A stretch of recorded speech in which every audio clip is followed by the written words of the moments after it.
What if I told you that the money you're chasing day and night is not really money at all? What if it's actually one of the biggest scams in human history? A scam that's happening to every single one of us. You work hard for money. You trade your time, your energy, your entire life. Yet behind the scenes, you're being quietly deceived. And still, from a beggar on the street to billionaires living in mansions, everyone is running after the same thing. This isn't just paper. It's an addiction. It has no value of its own. Yet, it decides the value of everything in your life. So the real question is, where did money get this power? And how did this scam even begin? Let's break it down. Thousands of years ago, people didn't use money. They used the barter system. You traded one thing for another. For example, I have sugar. I want rice. So I must find someone who wants sugar and also has rice. That was extremely difficult. To solve this problem, humans created commodity money. Anything useful became money.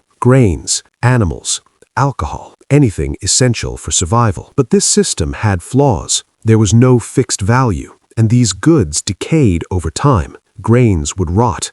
Animals would die. The system wasn't stable. Then came gold and silver. Around 600 BC, in Lydia, modern-day Turkey, coins were introduced for the first time. But humans weren't satisfied.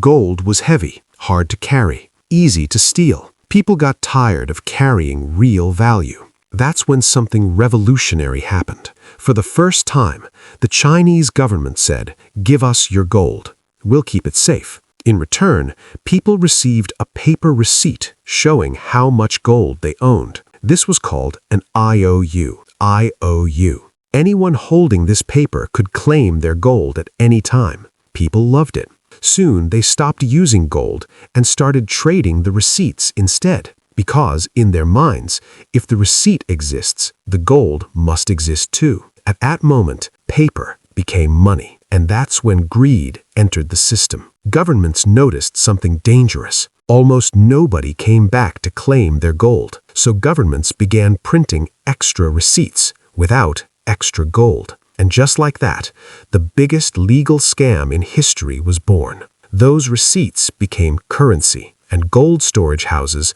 became the world's first banks. Now, let me ask you, how do you think banks work? You probably believe this. Banks take our deposits and lend them out to others to earn interest. That's partly true.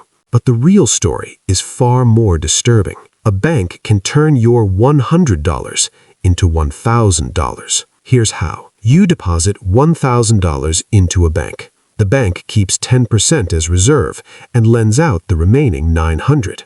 It charges the borrower 12% interest and pays you only 4%. The difference becomes profit. That's how banking works. But here's the trick most people never notice. After you deposit your money, you check your account. It still shows $1,000. At the same time, the borrower sees $900 in their account. So now, you have $1,000 of buying power, and someone else has $900, but only $1,000 ever existed. The bank didn't move money. It simply typed numbers into a computer and created money out of nothing.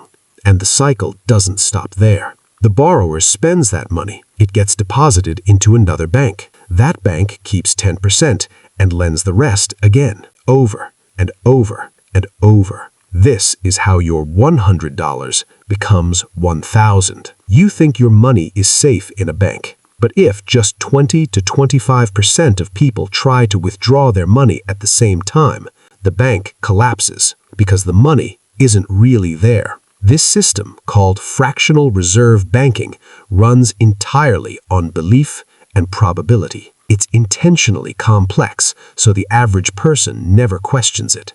And one final truth, money and currency are not the same. Money holds real value. Currency is just a medium of exchange. So now, ask yourself, if money is created from nothing, controlled by banks and governments, and backed only by belief, are you working for money, or is money quietly working against you?